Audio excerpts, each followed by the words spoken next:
Hello friends, how are you. I hope आप सब अच्छे होंगे। Welcome to my YouTube channel.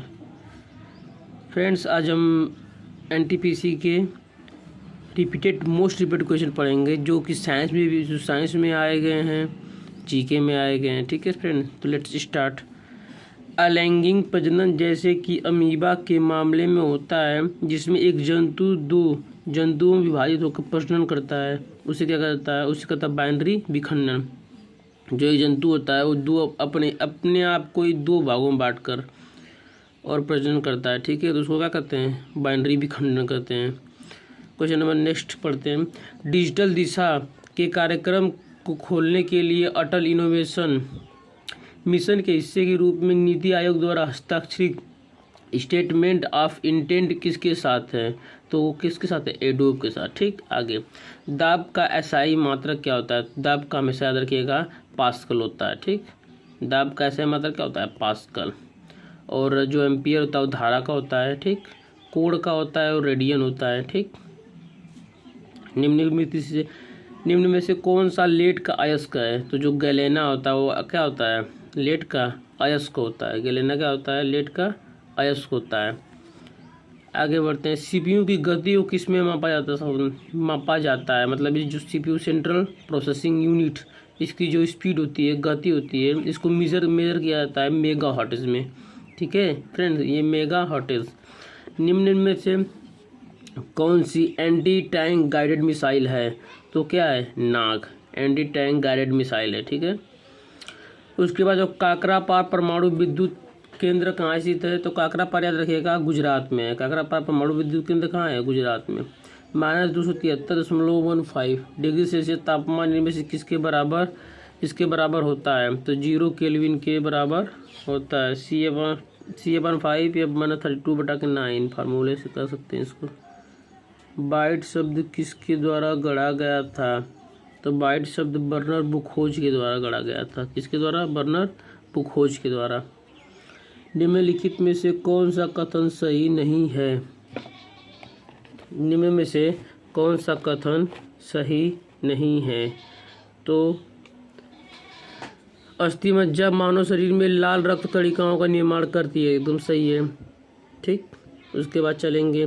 मध्य कर्ण में मौजूद स्टेपस मानव कंकाल की सबसे छोटी हड्डी होती है। सही, स्टेपस जो होती है कान की हड्डी होती है, जो कि सही सबसे छोटी हड्डी होती है। मानव शरीर में मौजूद अपेंडिक्स एक अवशेषीय अंग है, ये भी सही है। तो यही सही नहीं है। मानव की रीढ़ की जो हड्डी में 28 कशेरुकी की नहीं होते हैं। ठीक है, क्वेश्चन नंबर नेक्स्ट पढ़ेंगे। निम्न में से कौन सा पदार्थ ऊर्ध्वपातन की प्रक्रिया से गुजरता है? तो ऊर्ध्वपातन की प्रक्रिया से कौन गुजरता है? ऑप्शन देखते हैं। नाइट्रोजन नहीं, सुक्रोज नहीं, कैल्शियम नहीं, आयोडीन गुजरता है। ऊर्ध्वपातन मतलब क्या होता है? ये ऐसी प्रक्रिया होती है जिसमें ठोस होता है और डायरेक्ट गैस की अवस्था में बदल जाता है। तो आयोडीन है। ठीक है, और एक कपूर है, कपूर भी ऊर्ध्वपातन में आता है। फ्लोरीन इनमें से किसका अपरूप है? तो फ्लोरीन इसमें कार्बन का अपरूप है। सुपर कंप्यूटर परम 8000 का विमोचन किस वर्ष में किया गया था? सुपर कंप्यूटर 8000 का विमोचन किया गया था सन 1991 में। निम्न में से कौन सा विकल्प सुमेलित नहीं है? मतलब सही नहीं है। ठीक है, तो इसमें से 3 सही होंगे और 1 गलत होगा। तो पेंसिलिन का खोज अलेक्जेंडर फ्लेमिंग ने किया था, एकदम सही है। बल्ब का खोज थॉमस एल्वा एडिसन ने किया था, एकदम सही। चीजेकट्टी का खोज एडवर्ड जेनर ने किया था, एकदम सही है। टेलीफोन का एक गलत है। टेलीफोन का बेयर ने नहीं किया था, ग्राहम बेल ने किया था टेलीफोन का खोज। अब हम लोग आते हैं सामान्य अध्ययन के क्वेश्चंस पर। भारत के सांकेतिक भाषा शब्दकोश के दूसरे संस्करण का प्रकाशन इनमें से किस संस्थान ने किया था? तो भारत के सांकेतिक भाषा शब्दकोश का ISLRTC ने किया था।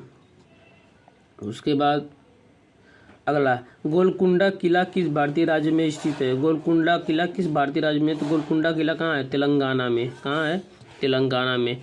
Question number next. निम्न में से किसने सुरक्षा वाल्व सिद्धांत का उपयोग किया और यह राय दी कि भारतीय राष्ट्रीय कांग्रेस लॉर्ड डफरिन के दिमाग की उपज थी?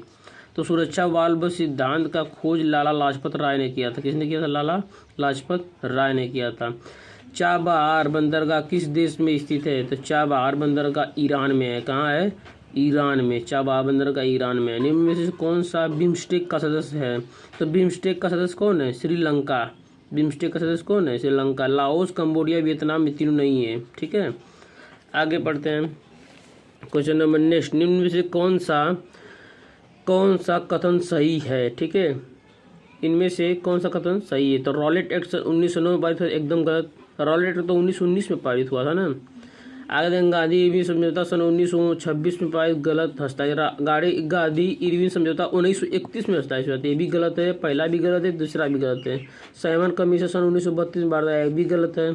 ठीक, क्वेश्चन नंबर 20 सही है कि बाल विवाह निरोधक अधिनियम सन 1929 में क्या हुआ था? पारित किया गया था। क्वेश्चन नंबर नेक्स्ट पढ़ते हैं फ्रेंड्स। भारत संविधान का अनुच्छेद 21 में से किसी विकल्प से संबंधित है? तो व्यक्तिगत स्वतंत्रता। किससे संबंधित है? व्यक्तिगत स्वतंत्रता से। क्वेश्चन नंबर 22 नेक्स्ट पढ़ते हैं। 22, निम्न से किसी भारतीय पहलवान ने ओलंपिक पदक नहीं जीता है? किस भारतीय पहलवान ओलंपिक?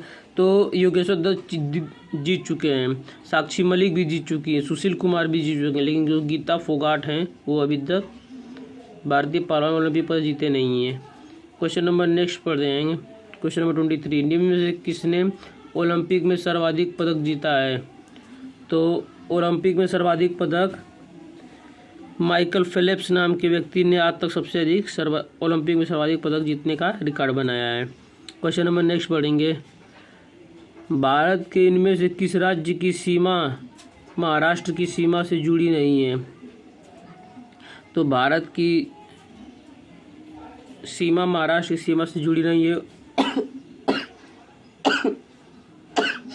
सॉरी फ्रेंड्स, उड़ीसा की सीमा महाराष्ट्र की सीमा से जुड़ी नहीं है।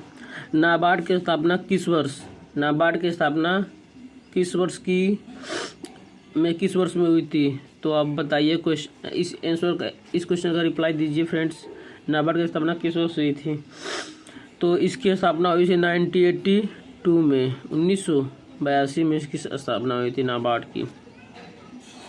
इनमें से किस भारतीय राज्य में कभी भी राष्ट्रपति शासन लागू नहीं हुआ? इनमें से किस भारतीय राज्य में कभी भी राष्ट्रपति शासन लागू नहीं हुआ है? तो इसका आंसर बताइए। इसका आंसर है 26 का छत्तीसगढ़। राष्ट्रपति शासन देखिए, झारखंड में, उत्तराखंड में, तमिलनाडु, तीनों राज्यों में राष्ट्रपति का शासन लागू हो चुका है, बट छत्तीसगढ़ में अभी तक लागू नहीं हुआ है।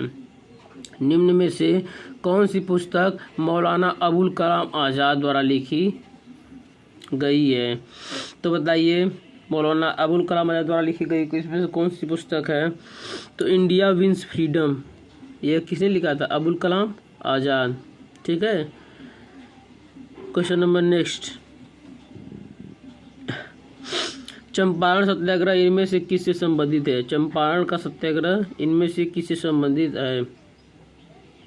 तो कपड़ा मिलों की हड़ताल से नहीं, गलत है। नमक के उत्पादन से नहीं, चमड़े के उत्पादन से नहीं। चंपारण का सत्याग्रह किसके हुआ? नील की खेती के लिए हुआ था। ठीक है, जो नील की खेती थी अपने 2/3 हिस्से पर नील की खेती करना अनिवार्य था, इसीलिए चंपारण का सत्याग्रह क्या हुआ था? गांधी द्वारा चलाया गया था। अब क्वेश्चन नंबर नेक्स्ट पढ़ेंगे। श्रेयस कार्यक्रम को ... की प्रक्रिया से तेजी से करने के लिए शुरू किया गया था।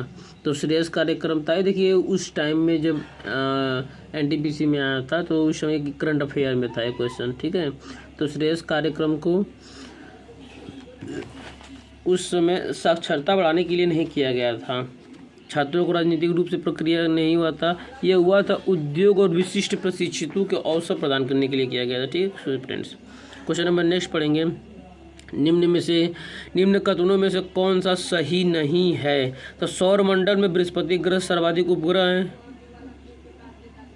नहीं सही है। बुध ग्रह सूर्य के सबसे निकट है, गलत। शुक्र ग्रह का कोई प्राकृतिक उपग्रह नहीं, ये भी गलत। सौर मंडल 2.3 बिलियन ईयर्स पुराना है, ये सही है। जो सौर मंडल हमारा सोलर सिस्टम और 2.3 बिलियन वर्ष क्या है? पुराना है। भारत इलेक्ट्रॉनिक लिमिटेड का मुख्यालय कहाँ? भेल।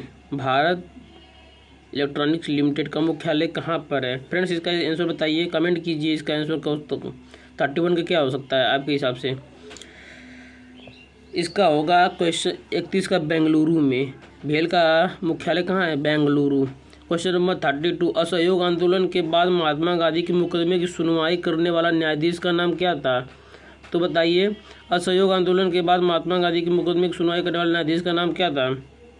इसका नाम था न्यायमूर्ति CN ब्रूमफील्ड से याद रखिएगा, ठीक है। असहयोग आंदोलन में महात्मा गांधी के मुकदमे की सुनवाई इसी ने किया था, ब्रूमफील्ड ने। क्वेश्चन नंबर नेक्स्ट, निम्न में से कौन सा विकल्प सही नहीं है? ठीक है, सही नहीं है। तो तुम मुझे खून दो, मैं तुम्हें आज़ादी दूंगा, सुभाष चंद्र बोस का नारा था, एकदम सही है, परफेक्ट। स्वराज मेरा जन्मसिद्ध अधिकार है, बाल गंगाधर, एकदम परफेक्ट, ये भी सही है। उसके बाद क्वेश्चन ऑप्शन नंबर नेक्स्ट, इनकलाब जिंदाबाद। इनकलाब जिंदाबाद का नारा किसने दिया था? भगत सिंह, सही है। अब करो या मरो का लाला लाजपत राय नहीं ने दिया था, इनको दिया था महात्मा गांधी जी ने। उसके बाद question number next, yellow stone national park कहाँ स्थित है? तो येलो स्टोन देखिए, ये भी बहुत ही सुप्रसिद्ध नेशनल पार्क येलो स्टोन, और यह कहाँ है? ये अमेरिका में है, याद रखिएगा, ठीक है दोस्तों। येलो स्टोन नेशनल पार्क कहाँ? अमेरिका में है। उसके बाद पद्मनाभ स्वामी मंदिर इनमें से किस शहर में स्थित है? तो पद्मनाभ स्वामी मंदिर कहाँ है? तिरुवनंतपुरम में, तिरुवनंतपुरम में, याद रखिएगा। Question number next, Pandit Jawaharlal Nehru ने किस तिथि को संविधान सभा में उद्देश्य प्रस्ताव प्रस्तुत किया था? तो 13 दिसंबर 1946 में, 1946 में उन्होंने उद्देश्य प्रस्ताव किया था।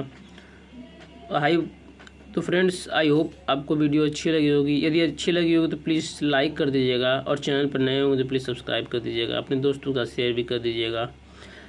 तो ऐसे ही हम लोग daily previous year practice set करेंगे, जो कि मोस्ट रिपीटेड है, जो कि NTPC में, चाहे रेलवे ग्रुप डी हो, चाहे RPF हो, चाहे अब अभी ALP टेक्नीशियन का पेपर होने वाला, उसमें तो आप रेगुलर इसी ऐसे ही क्वेश्चन करने के लिए चैनल को सब्सक्राइब कर दीजिएगा। मिलते हैं अगले वीडियो में फ्रेंड्स, तब तक के लिए जय हिंद, जय भारत।